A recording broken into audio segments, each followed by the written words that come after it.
let's now dive into performance evaluations as you go through.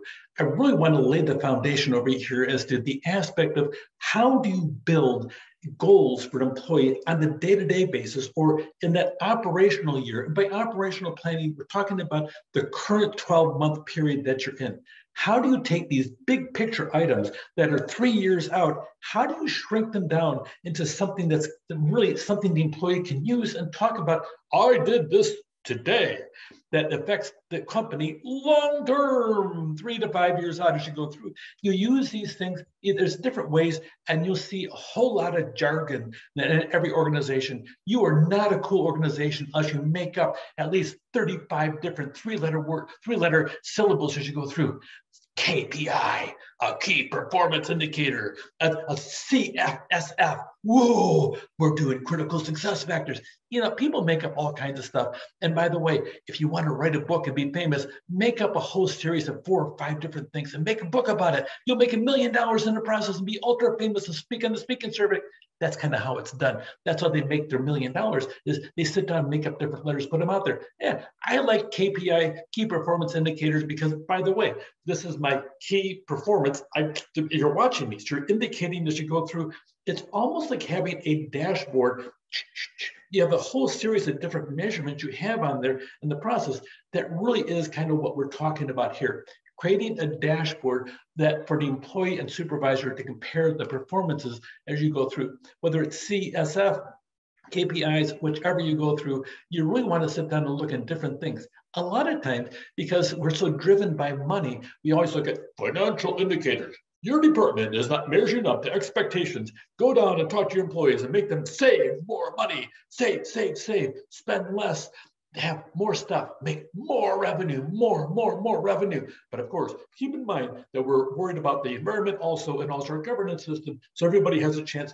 Okay, but what are the non-financial measures as you go through? Develop a model to link the measures to company goals. Sometimes those goals are not always monetary as you go through. Get existing databases or develop the measures that you want to sit down and measure in the process as you go through. Sometimes we measure the right things and sometimes we measure the wrong things. If you get it right in HR, the whole company can sit down and hum like a machine as it's going through. But of course, an electric machine, not gas powered as you go through. Then use statistical and qualitative methods to test relationships, revisit the model, and revise if needed. And by the way, that takes time, and it's a royal pain in the process. But you know what? If you want to get it right, if you want to get an engine so it tunes and hums as you go through, sometimes you have to open the hood and get a pair of tools and go inside and adjust the motor to make sure it's running at top efficiency. And that includes the human components of the organization. Act on the conclusions. You discovered this over here. What are you doing about it as you go through?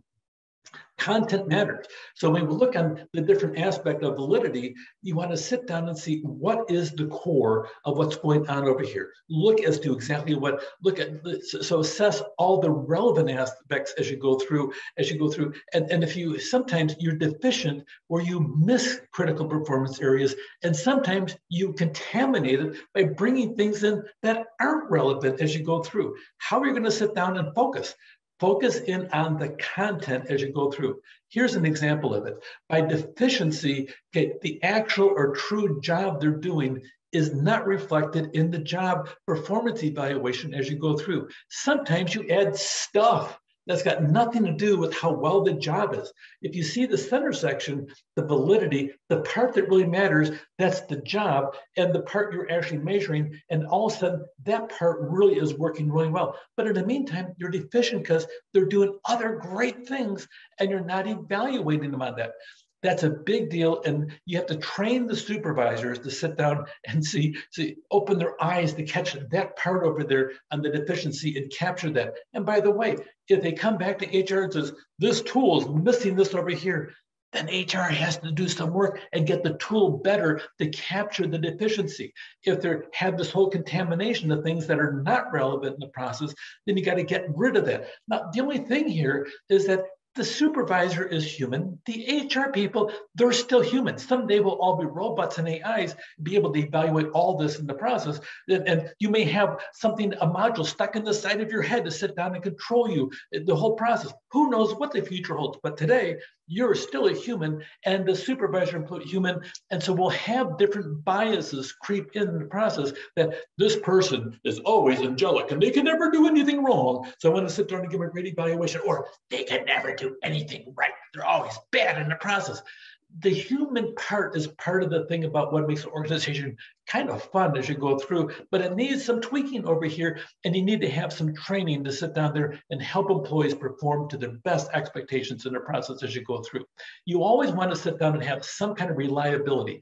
This is going to be a big deal, especially later on, because you want to have the employee walking away from the evaluation that they feel their boss has been fair to them. And by the way, if they think their boss is continually unfair to them, they may leave. And of course, the ones that leave are usually your best ones first. And then the other ones, the rats will sit down and lead the sinking ship in the process, first in the process. And then the ones that really are not the best ones hang around in the process and sink with the ship.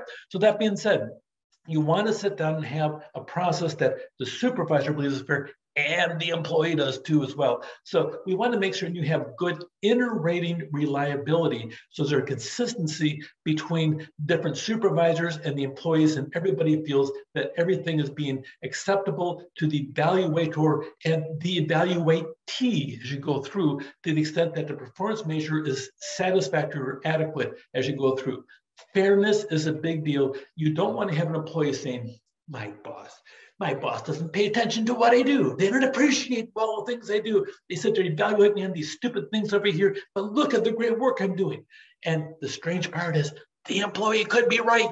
So do you have a tool that allows for flexibility to sit down there and change to measure things correctly with the employee? Is the supervisor listening? My mother told me, David, God gave you one mouth and 2 ears. You need to listen twice as much as you talk. You might notice they talk an awful lot as you go through. So that being said, on the fairness category, go through, look on the procedures, on the interpersonal, on the outcome. Are things fair? And try to put yourself in the employee situation, or maybe you should listen to the employee to see if these 3 areas are a big deal. Specificity, make certain that the measurement tells employees what is expected, make certain it's relevant, measure, are they achieving the company's goals, and point out the different aspects of the employee's work performance as you go through. Evaluate the performance. Sometimes it's difficult because you aren't there all the time watching them. You have to trust them in the process as you go through, but we're going to talk about different ways to do it. We're going to look at 5 different approaches as you go through, and each approach has different qualities as you go through on the inside and different measurements. So this chapter is loaded with all kinds of things to help you sit down there and measure performance. So performance evaluation, goals and job duties should be fully aligned with the org's goals as you go through.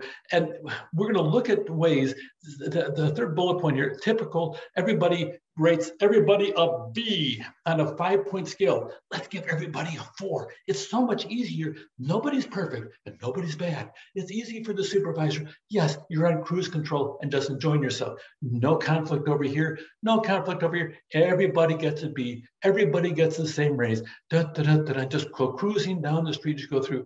Sometimes it's nice, but other times you have to sit down there and do some things and recognize the excellent employees and recognize the ones that are dragging you down and help them to achieve the success they should be. Be specific, be clear, and measure as you go through. If it's a 1-year period, use a traditional form, look back. Is there a constant dialogue for a continual performance evaluation? Either way, you need to sit down there and be on top of your game, because this is a big thing. Because if the supervisor's on top of the game, if HR is on top of the game, the employees will be on top of the game, and you'll be reaching your goals 3 years from now strategically as you go through. Take care.